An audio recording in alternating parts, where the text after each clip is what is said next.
Okay, so welcome to those of you joining us on YouTube as well. I thought we had connected those dots, but my IT guy, Ronnie, did a perfect job, but the presenter tonight, who will remain unnamed, did not click the appropriate button.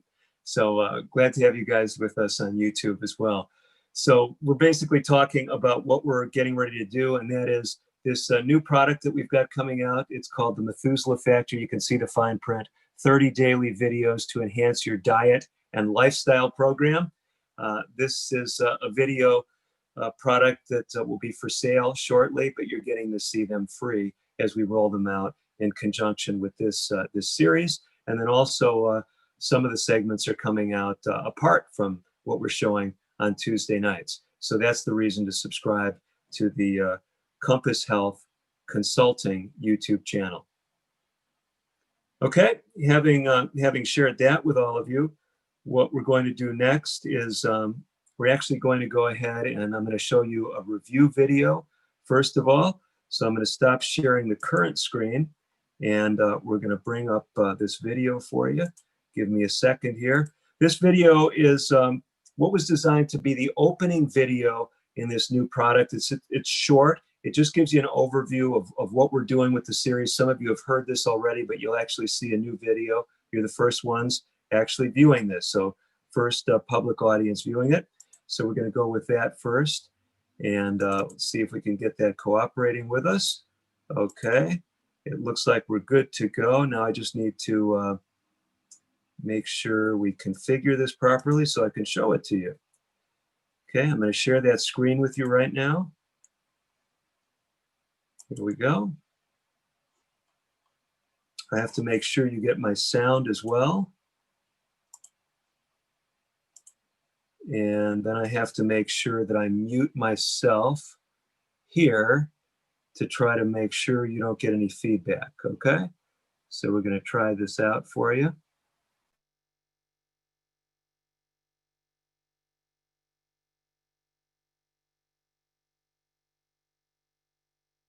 How would you like to have the tools to improve your own health and improve the health of those that you love? I'm Dr. David DeRose, and I've got just the thing for you to make a difference in your life and, I'll tell you, in the life of anyone you're concerned about. It's a new 30-part series on the Methuselah Factor. Sound familiar? If you're familiar with my book, The Methuselah Factor, this doesn't come as any surprise to you. We've gotten some really great reviews and some really excited readers of the book. And what we've decided to do is take these simple daily strategies that we communicate in the Methuselah Factor and put it into a video series.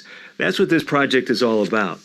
If you don't know anything about my thesis in the book, let me just give it to you in a nutshell. The Methuselah Factor is a term that I use to refer to a technical science known as hemorrheology. That's the science of blood fluidity. What medical researchers have found is that if you improve blood fluidity, you're really tapping into a missing link that can help you prevent heart disease, stroke, can stave off blindness, can help your mind perform better, can decrease your risk of diabetic complications, can even help your physical performance. If you haven't heard some of these things and you haven't read the book, we've got some bonus material in this video set that's called The Missing Link. It will walk you through some of these very practical things that improving your blood fluidity can do for you. But let's say it's a given. You already know you want to improve your Methuselah Factor. Well, then that's where the videos come in. This was originally designed, like I wrote the book, to be taken in daily installments. In other words, carve out 1 month out of your life and each day go through a different video. But here's what I found.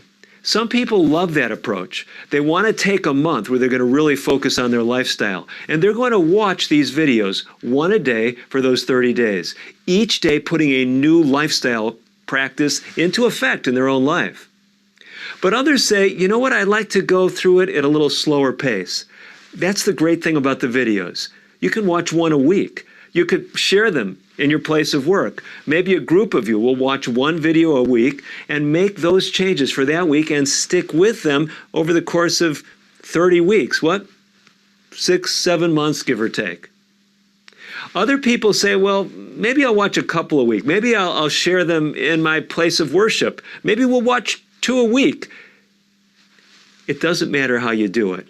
What I want to encourage you to do is just go through those 30 sessions, carve out a period of time where you're going to commit to adding a new lifestyle practice at each juncture, whether it's daily, once a week, whatever it might be. Continue it for that whole period of time, and you will see some dramatic changes. I know there's a possibility that you're like some programs I've worked with. I think of some professionals that I was lecturing to, probably a couple of years ago, using some of the very material that I'm talking about. They found that my lectures were great to complement other things they were doing, helping their community with diabetes or with weight loss issues. Yes, you can use the videos that way too. They can be freestanding presentations. But if you want to get the most bang for your buck, the most power, the most lifestyle change ammunition, then go through the whole series, all 30 presentations. That's what we've done. We've put it all together in a package for you. Enjoy it, share it, go through it with others, and see what happens as you go on an amazing lifestyle journey. I'm Dr. DeRose.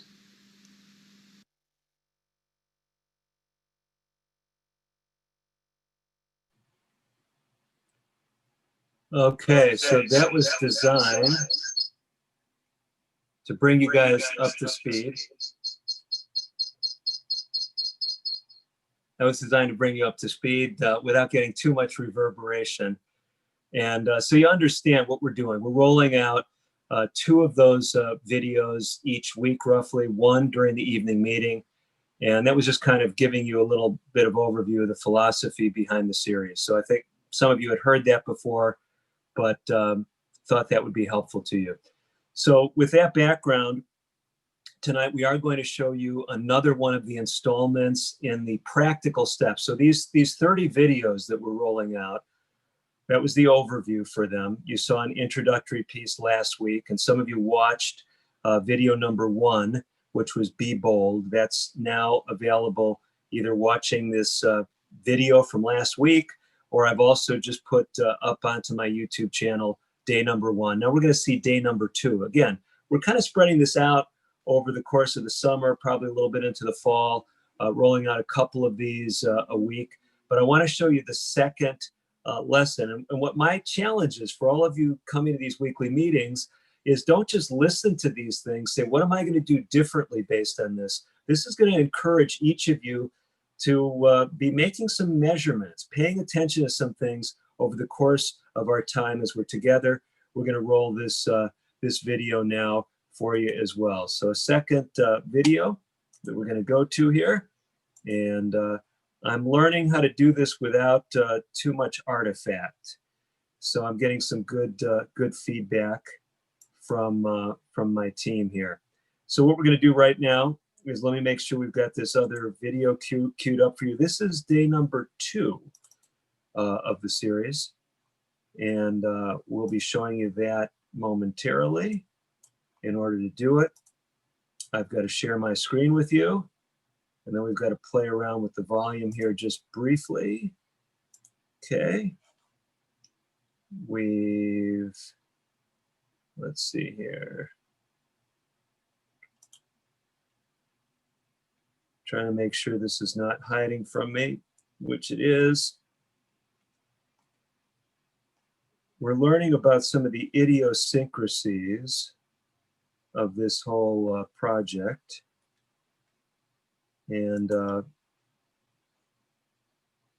there we go. I think we've got this squared away for you. Okay, so I know this looks like a pretty dramatic thing that you're seeing, but I'm going to turn off my video and my volume so you can hear the video. We'll be on that right now.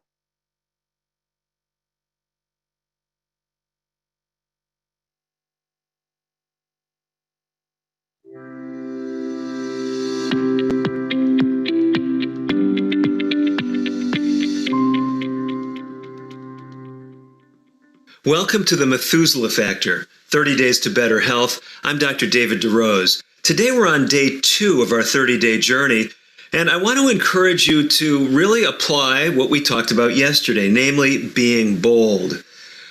Let me tell you a story that illustrates where we're headed. Some years ago, I was working at a lifestyle center. People would come and they would stay with us for roughly 2 or 3 weeks. What we did during that program is we helped people get on a lifestyle that would enable them to decrease their use of medications, often eliminating their medications altogether. 2 women come especially to mind. They came to us from many miles away from a distant state, and I later learned that they had some reservations when we told them how we wanted them to be bold. In fact, as we're here on day 2, my illustration integrates what I talked with you about in the introduction and what we talked about yesterday. Because where we were asking them to be bold was to measure, measure, measure. That's right. Just like I encouraged you at the outset of our journey, I want you measuring things. And these ladies, because they came to us with diabetes, we were encouraging them to measure their blood sugars, not just first thing in the morning, not just getting a hemoglobin A1C at the beginning and then at the end of the program, but we were asking them to check their blood sugars before and after every single meal. So before the meal and then 2 hours later. At first, these women did not like that advice. Like I said, I didn't know it at the time, but I later learned that they were they were not happy about this kind of ridiculous requirement to prick their fingers so frequently. By the way, when I've talked with patients about frequent blood sugar checks, I typically hear things like, well, this is really painful, or my insurance won't cover that many strips. But listen, this is a 30-day program, and here's why I'm talking about it. These 2 women listened to our advice. They applied the principles, and they started to make a connection. When I eat certain foods, my blood sugar goes too high. When I eat other foods, my blood sugar stays more stable. By checking those sugars frequently, by boldly going into an area that they weren't all that excited about, by taking my advice at the beginning of this program in my introductory presentation, they were basically saying, you know what? I'm seeing how these principles, these Methuselah Factor principles, that's really what we were giving them, are helping me. When I follow them closely, I get benefit. When I deviate, I don't make as much progress. Here's where I'm going with this. I want you to apply the being bold to the measure, measure, measure motif of this day. You made some decisions just a couple days ago about what you were going to monitor during the course of this program. I already want you to up the ante. If you said, okay, I got high blood pressure, I'll check my blood pressure once a week. What would happen if you checked your blood pressure 3 times a day? Would you notice better if you're applying stress management techniques if the blood pressure is coming down? True story. Just yesterday, I'm giving a community lecture, and into the audience comes a distinguished gentleman. He pulls me aside after the program, and he says, I have to tell you something, because we were speaking about stress management and different modalities. He said, I find when I get up in the morning, my blood pressure is maybe 135, maybe 140 systolic, but I take some time for spiritual reflection at the beginning of the day. And when I check my blood pressure after that, it has come down 10 or 15 points. He would never have recognized that if he wasn't measuring his numbers. Do you get the picture? So find some of the things that you're concerned about. Pay careful attention to them. Measure those values as you go through the program. You say, okay, Dr. DeRose, you convinced me. I'm going to weigh in 3 times a day. Well, weight is not one of those things that it really helps you to measure that frequently. I recommend generally not weighing in more than once a week. Twice a week really is pushing it. And simply for this reason, there's a number of things that will cause fluctuation in fluid weight, and you're liable to misunderstand what's really happening with your body if you get too focused on the weight. Day 2, really focus on those measurements. Up the ante, especially if you've got diabetes or high blood pressure. Really pay attention to what's happening with your numbers. I'm Dr. David DeRose. We are looking at 30 days to put you in charge of your health once and for all, living sharper, leaner, better, longer, all of that through implementing factors that help your Methuselah Factor.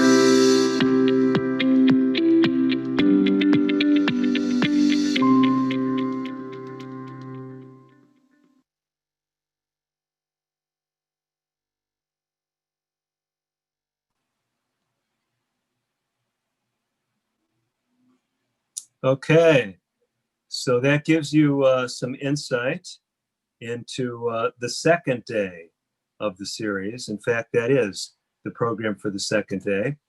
And basically, the message that we're trying to give you is as we go on this, it's not really a 30-day program because we're spreading it out, but as we go on this 30-segment program, I want you checking some things. So hopefully each one of you, as you go on this journey with us, you're going to be measuring something. If nothing more than you're measuring your weight, maybe every week, or you're going to, like I said in the video, check your blood pressure, your blood sugar.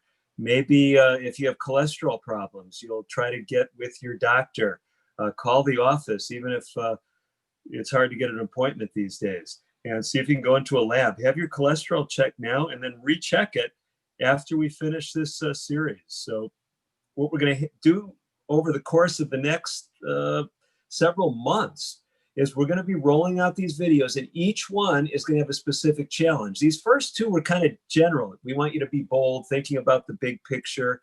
We want you to be thinking about the benefits of blood donation. If you missed that, that was part of our day one presentation that we released this past week. Check that out on my YouTube channel. But we're giving you a program of things to do, and then we're going to encourage you to actually put them into practice. So that's what we'll be doing over the course of the series. So with that, Victor, if you want to open things up, we are pretty much done with the physical health component for those of you that just wanted to jump on for that.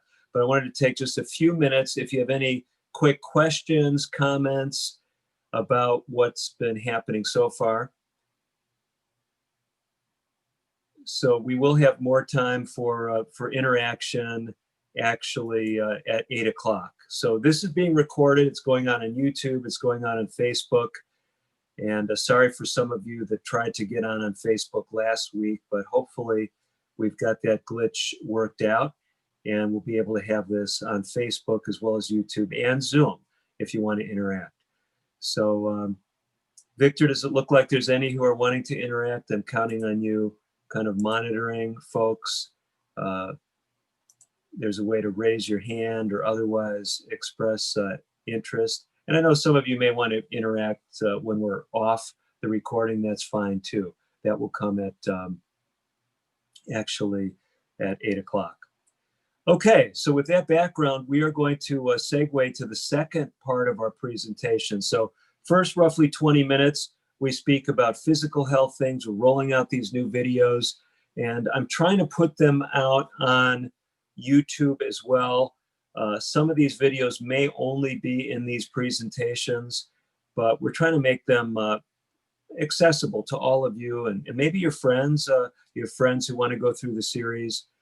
We're trying to make those available for folks. And again, they'll be out for several weeks before we actually take those YouTube videos down. We're going to leave these 1-hour presentations up, though. So some of these videos will stay up, but those shorter YouTube videos will not be available indefinitely. At least that's the current plan.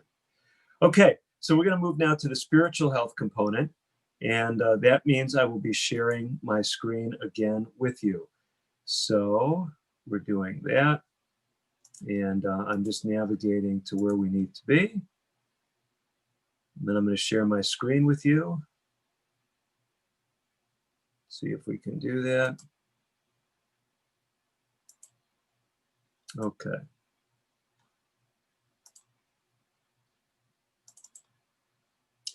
Okay. So you've seen this slide before. That's what we've just finished with. And now we're going to move to actually our second part, the spiritual dimension. And why don't we just take a moment and pray together as we do that. Father in heaven, we thank you that as we've been looking at ways to improve our whole person health, we can look at the spiritual dimension as well. Some joining us tonight may not think that's as important as the physical, but help us tonight to make that connection tighter. Some might be joining us, watching the video that was made either on YouTube or Facebook. Help these dots be connected. Help this vital component of whole person health come through more clearly to each of us. We ask in the name of our loving Creator. Amen. So tonight, we've been talking about the spiritual component because it is of profound importance. Many of us were encouraged by Pastor John Bradshaw of It Is Written. He shared a series called Hope Awakens that energized a lot of folks about just how important spiritual health is when it comes to whole person health. And as a physician, I realize how important stress is when it relates to undermining our health. Dealing with stress so important. I just saw a survey just came out with really rapidly falling levels of happiness in America. Only about 18% of the population now saying they are happy. This is a significant change over the course of several months. You say, well, no surprise with everything that we've been through as a country, but this cutting about in half what that percentage was the beginning of the year. So if you look at happiness, that is one indicator of how well people are dealing with the stresses in their life. So this is telling us that this is really an important topic. We've got to talk about it. How can we deal with stress? And the reason why, as we've mentioned in both our preceding programs, is when you ramp up stress hormone levels, what you do is you make your blood less fluid. You worsen that Methuselah factor that we've been talking about. And it also undermines your immune system. When those stress hormones are elevated, that puts a damper on optimal immune functioning. So we have to put kind of in the crosshairs, if you will, how we can deal with stress. And one of the things that can help us is focusing on spiritual health, regardless of our spiritual persuasion. Now, tonight, as I mentioned, we're using this series that John Bradshaw presented called Hope Awakens as a springboard for what we're presenting.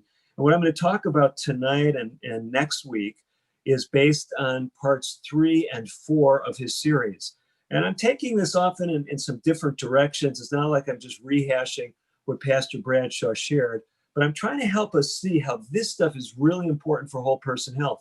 And if you say, boy, this was really interesting, I want more, you definitely can get that from the Hope Awakens series. And as you see, you can simply log on to hopeawakens.com or hopeawakens.org, either one of those websites if you want to get more information. And just go to program 3 and program 4. That will relate directly to what we're speaking about the next couple nights.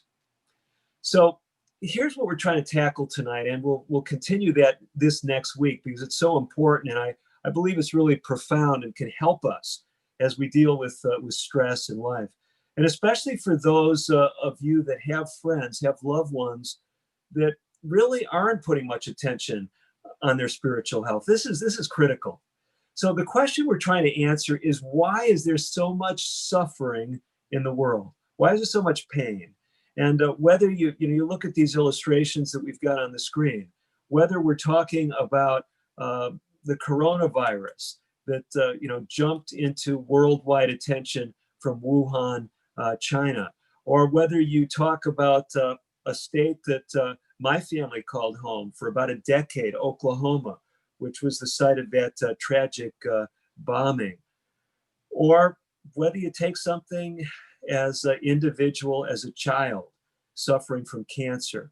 Why is there so much suffering in the world? And many people have asked this question. And in fact, many people, in answering the question, have said, that's why I don't believe there is a God. I don't believe there could be a loving God in this context.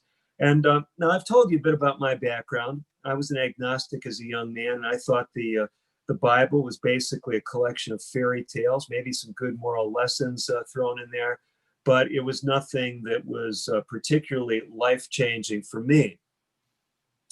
However, in our last study together, I showed you the journey that I walked myself as a young adult. I actually found that the Bible, when it was compared with the external witness of history, suggested to me that it was more than a human book. Last week, if you didn't see it, we looked at some of the amazing prophecies in the book of Daniel. And we saw how the book of Daniel, just a quick overview last week, had some remarkably detailed time prophecies, prophecies about powers, world powers. And they were so remarkable that Daniel, who lived around 600 BC in that range into the 500 BC era, a lot of historians who didn't put any stock in the Bible said, well, obviously, this stuff is so remarkable. There's no such thing as prophecy. There's no way you can know the future. So it's pretty clear this was all written after the fact. We found last week that that is not tenable. That position is not tenable because we looked at some evidence about the king who sat on the throne when Babylon was conquered. He was actually a co-regent. He was reigning on the throne of his father by the name of Nabonidus. His name was Belshazzar. You can read about him in the 5th chapter of the book of Daniel. The amazing thing about Belshazzar is right after Babylon was conquered, Belshazzar was lost to history.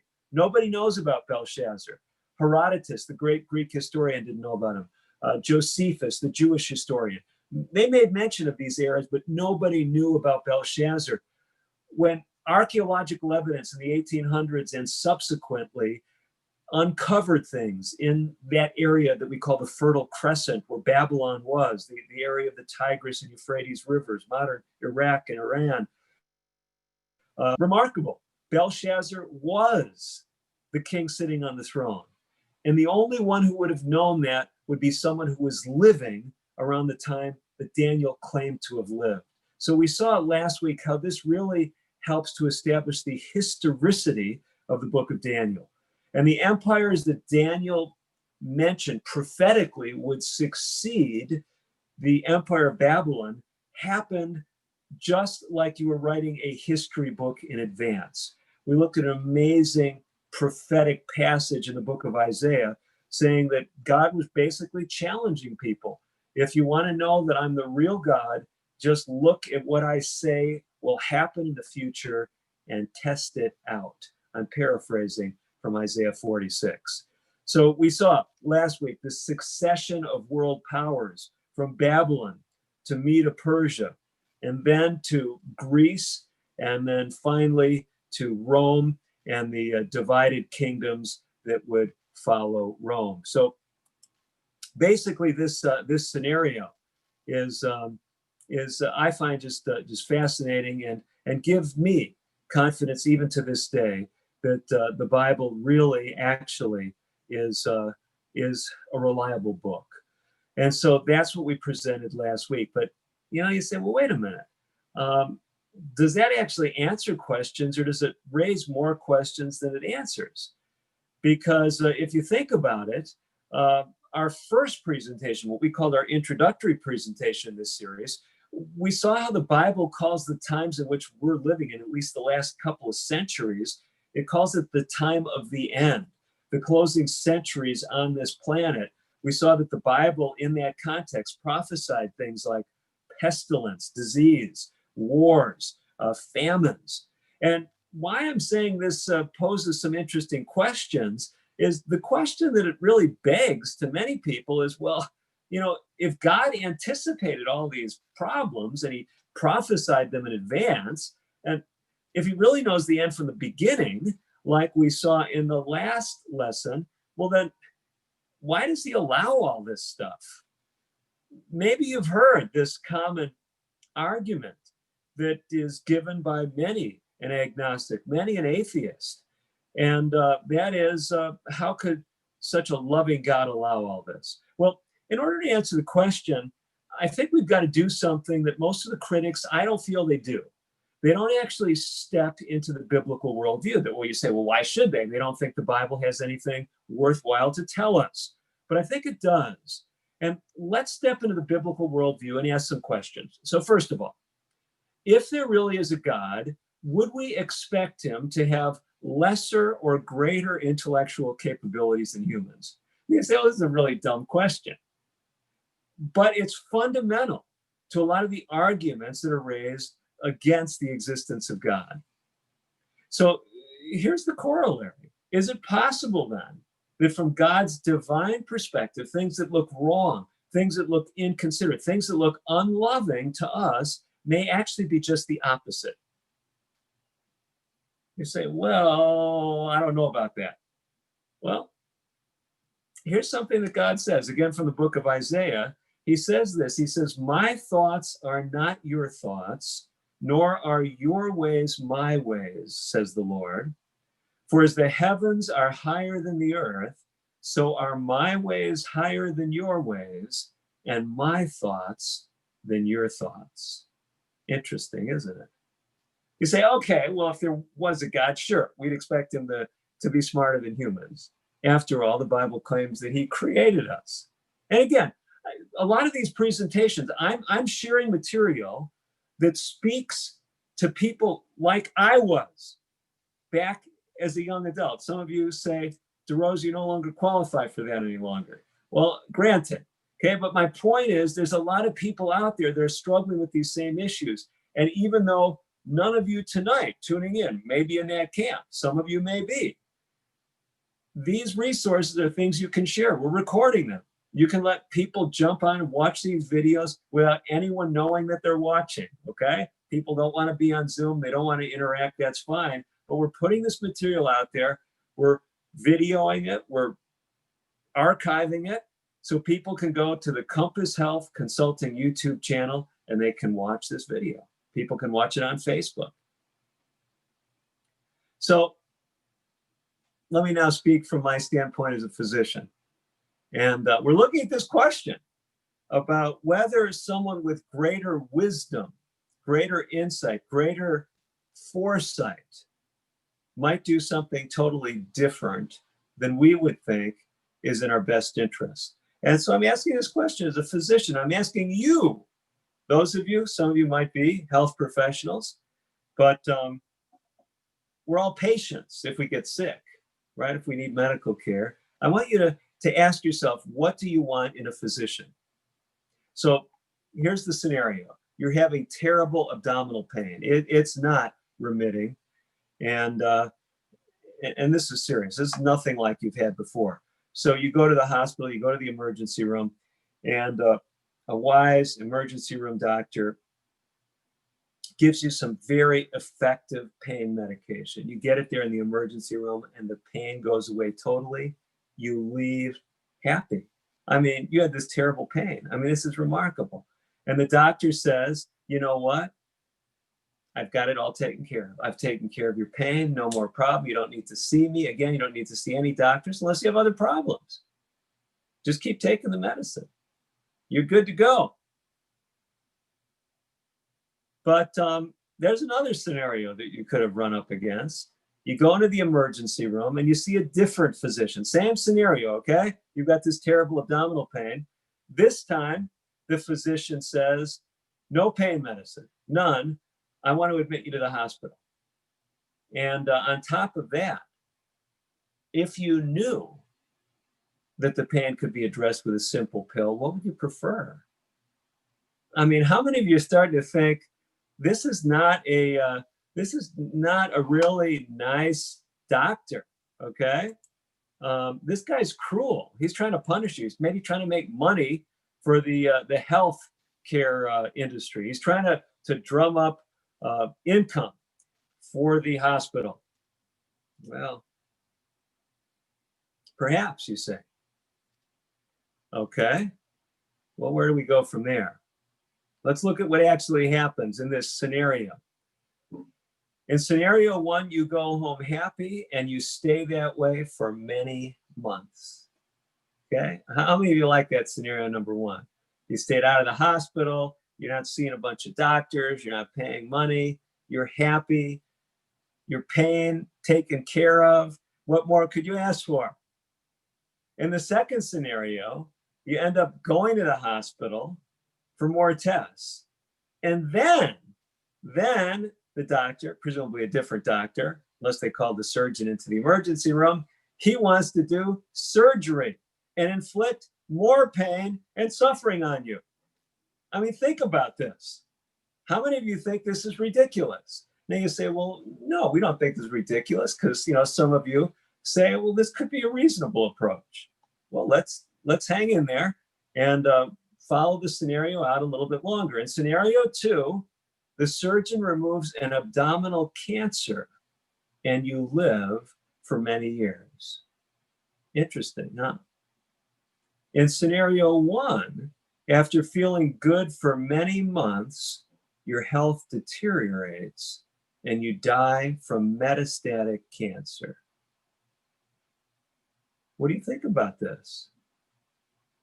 You say, well, you knew, some of you knew this was coming.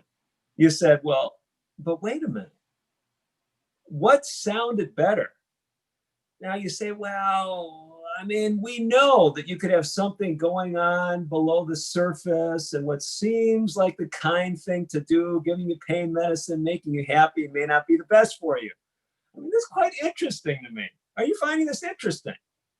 Because why do we trust doctors? Now, I know you don't ever want to park your brain outside the medical clinic, because doctors are human beings too. And I value patients who want to interact with me. They want to have dialogue. In fact, I'll be honest with you, over the years, I've gotten very worried when I've taken medical histories from patients.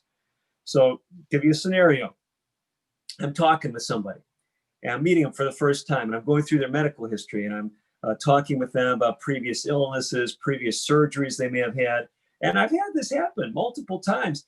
Someone will say, oh, yeah, I had this surgery. I said, well, what was going on? Why did they do that surgery? I don't know. The doctor said it just had to come out. And I think, like, whoa. Listen, before somebody opens you up, you want to know why. So I'm not saying to just blindly trust physicians, but the point is simply this. They have a perspective, they have knowledge, they have understanding that you don't have. And that's why they often suggest things that you wouldn't choose, okay? I don't typically find patients come into the clinic. Right now, if you're wondering, say, well, how do you do all this stuff, Dr. DeRose? Right now, I do some locum tenens work. That means from time to time, I go in and help in the clinic. I'm scheduled to be there in a month or so. It's been a while with all this COVID-19 and primary care practices kind of shuttered down in many places. I haven't actually seen any patients since February, but I'm supposed to be, come July, again in the clinic for a while, seeing patients. But here's my point. People don't walk into the office in that scenario typically saying, when I diagnose something or order more tests, they don't say, oh, I was hoping I'd need surgery, doctor. I was hoping they would have to do surgery. No, I mean, seems pretty extreme. But let's follow along now with this parallel, because we want to ask a question. Who was the better doctor? Now, everybody knows the answer, right? And the point is simply, what looks like the loving, the kindest, the simplest approach from a limited perspective may be the most inconsiderate long-term approach.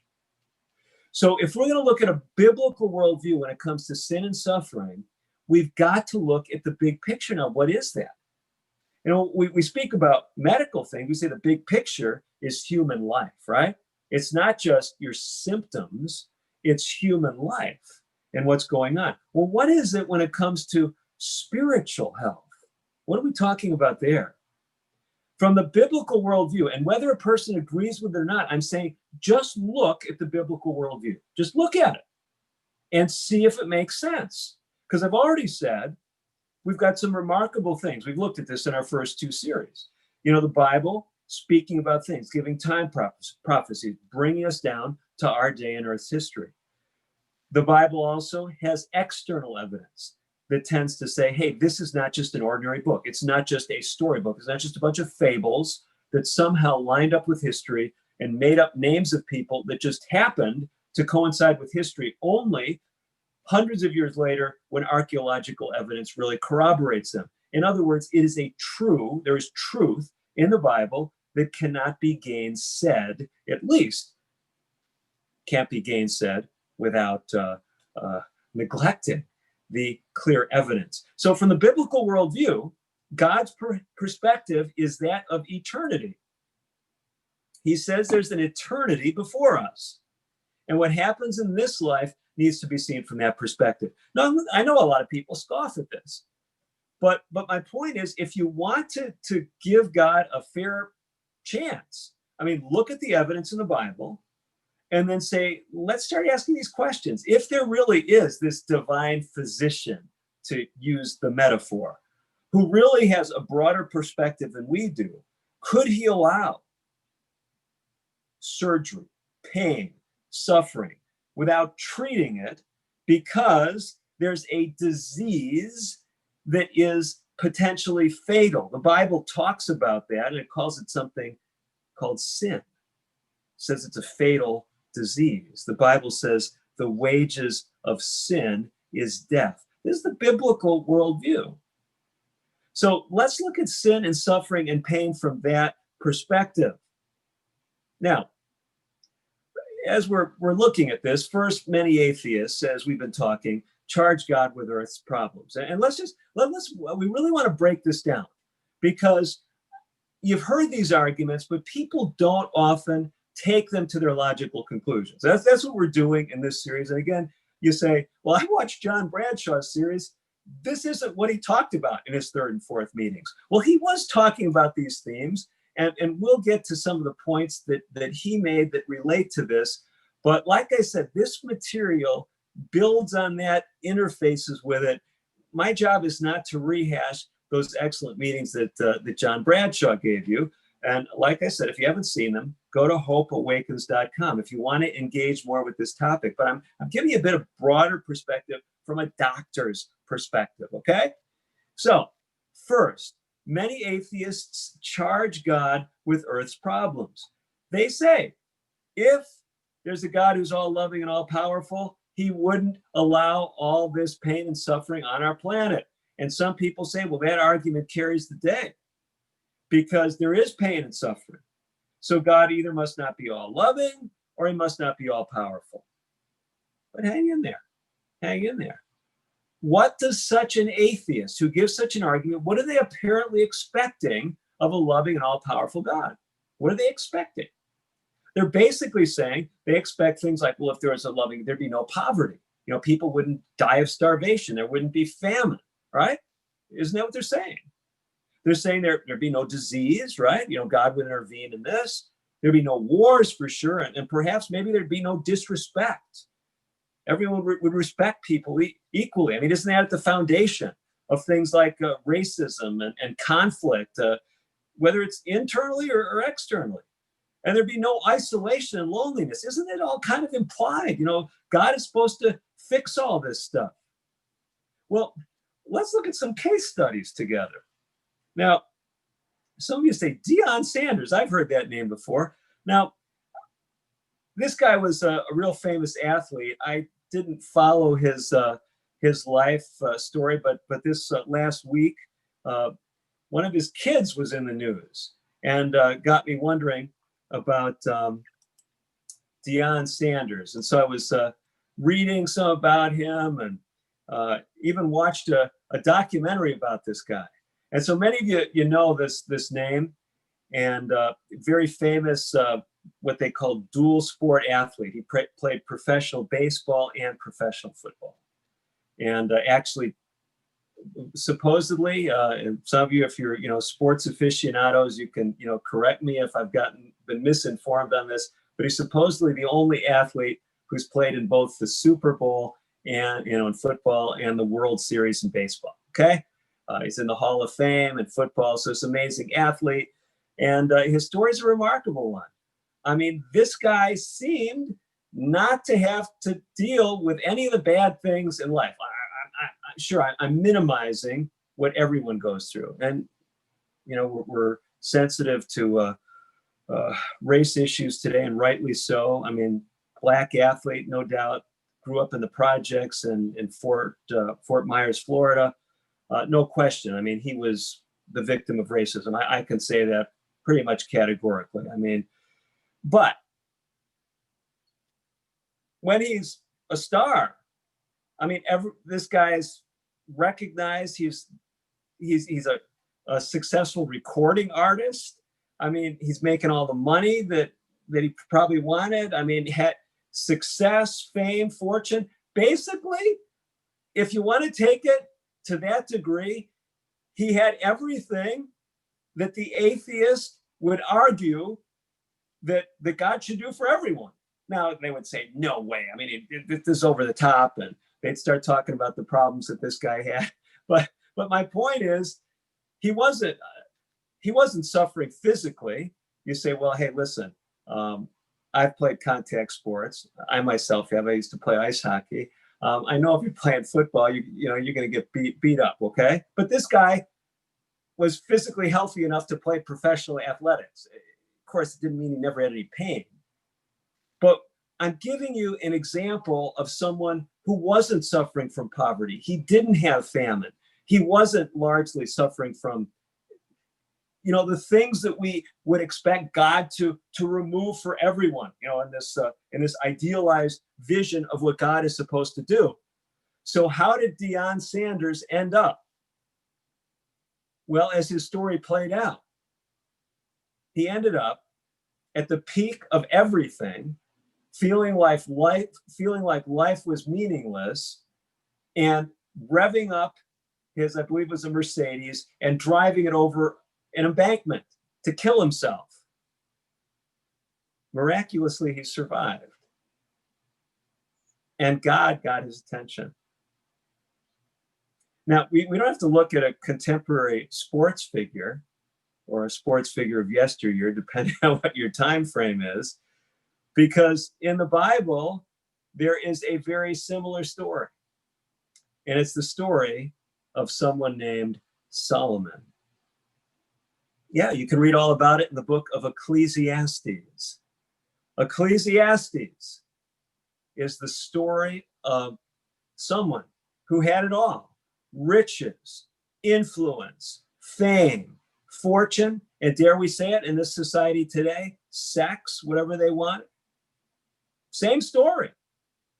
And Solomon came to the same conclusion as Deion Sanders. And the conclusion was the recurring phrase in the book of Ecclesiastes is vanity, worthlessness. It's all meaningless. And Solomon was miserable. So let's just stop, okay? Let's stop. We're charging God, opponents of a biblical worldview, charge God with all the problems on this earth. And they say, if there really was a loving God, I mean, he'd take care of everybody, okay? We wouldn't have all this nonsense. But we look at people who didn't have any of this nonsense, and they were miserable. Why? Because the spiritual dimension was being neglected. The biblical worldview says that God created you for relationship with him. That's the biblical worldview. From the very beginning, the picture of the original creation is a God walking in the cool of the garden with Adam and Eve. Now, I don't care whether you believe that's a literal story or not, for the sake of this argument, okay? I'm not saying it's immaterial, but I'm saying the Bible is painting a picture of a God who wants to be with you, wants to be personally engaged with you and with me. And you read the end of the Bible, the book of Revelation, it's the same. It shows a God who's wanting to be with people, be in relationship with them. So what's the point? What's the point of all this? And we're going to look at this next week, because we're going to look at what the Bible says is the cause of all the sin and all the suffering, where that came from. But I've tried to look with you tonight. If you just take the logical conclusion of the typical atheistic argument, like if there's a God in heaven, he wouldn't allow all this stuff to happen. Well, when it's not happening to people, they want to kill themselves, okay? If things are going really well. And these are not isolated stories. I mean, how many stories have you heard of these people who have everything and they kill themselves? Or they're taking drugs to try to medicate themselves, and maybe they take too much and they die from an overdose. I mean, why does this happen to all these people who don't have disease, who don't have disrespect, who don't have poverty? And we're saying, well, God should remove all this. I'm saying God is interested in something bigger. And maybe the reason he's not medicating the pain and the suffering is because he's trying to do a spiritual surgery. He's trying to cut away the sin in our lives and bring us into relationship with him. Because you see, the Bible says at its heart, sin separates us from God. That's a paraphrase right from the Bible, that our sins separate us from God. So God is trying to bring us into relationship with him. And when we question him because of difficulties happening on this planet, we're missing the point. Now, you say, okay, some interesting analogies, still haven't connected all the dots, still hasn't answered all my questions. Well, that's where we're going in the second part of probing these relationships in our next segment. But I want to refer you, as we close tonight, to those resources that I've mentioned for you earlier, and that's the Hope Awakens series. So hopeawakens.com and hopeawakens.org. They'll both take you to the same place, and that will give you a lot more on this topic. It will really kind of build on what we talked about tonight. Pastor Bradshaw mentioned some of these challenges, and then dives more into the biblical explanation of where sin, evil, suffering come from, and we'll tackle that next week. At least that's the plan. So in our spiritual health component. So that really pretty much brings us up to 8 o'clock, and we're working out the kinks in this process. So I appreciate those of you who've been with us. Some of you who joined us by way of YouTube, we're sorry you missed the first 5 minutes or so. I'll try to make sure we have the extra videos posted, some of the special features that we've been sharing in these segments that are part of the Methuselah Factor video series. So you can either watch the recording of this, or if you're watching on YouTube and it didn't get it recorded, we'll try to make sure those are available. There's a separate playlist, by the way. It's called the Methuselah Factor Diet and Lifestyle Program, the 30-day program. That's where you can find those short videos that we're showing in the first 20 minutes. They won't all appear in that playlist because some will be embedded in these presentations. So I encourage you to take advantage of both. Make sure you subscribe so you can get notifications. We're planning to release another 1 or 2 of those videos between now and next Tuesday night. And by all means, encourage people to watch the archive videos and to come on with us next week. We're going to tackle some difficult things. We'll be talking about not just the general topics of suffering and sin, but some of the contemporary issues that we're dealing with. So looking forward to engaging with you next week.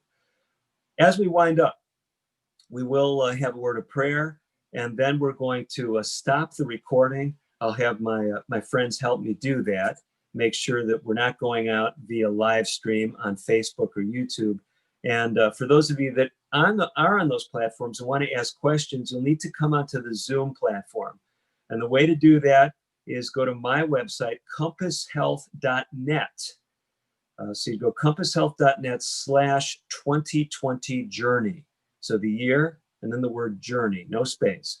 So compasshealth.net/2020journey. That has all the viewing information, has the Zoom information, so you can join us if you want to interact this last half hour. So that's where we're headed. Let's have a word of prayer, and then we'll say goodbye. We'll stop recording, and then if you have individual questions, we'll take those. So let's pray together. Father in heaven, we've touched on a subject that many have raised concerns about over the years, about how can there be a loving God, a God of justice, a God who cares for people, and still have sin and suffering and pain on this earth. We've only begun to answer the question. We've raised perhaps more questions than we've answered, but hopefully it has us looking from a different perspective, not necessarily blaming God because we think we could do a better job, but asking ourselves a question. If there really is a God, wouldn't we expect him to have a broader perspective than I have? And maybe I should listen to what God has revealed about why there is sin and suffering, instead of judging him for things that I think are unloving or unkind. Just as much is we wouldn't want to judge that considerate doctor who puts us in the hospital and subjects us to painful surgery to save us from something worse. Thank you for allowing us to engage in these important topics. Bring us back next week, according to your will. We ask in Jesus' name, amen. Okay, well, with that, we are going to try to sign off. I'm asking Ronnie, my IT guy, to help me make sure I jump through these hoops correctly. So Ronnie, say for me first to go to YouTube. Does that sound reasonable, and just end the stream? If you end stream in YouTube, end stream here also in Zoom. Okay, do I have to end the stream on the Zoom first? Yeah. Okay, so that's why we got a team. Okay, so I'm going to my more setting.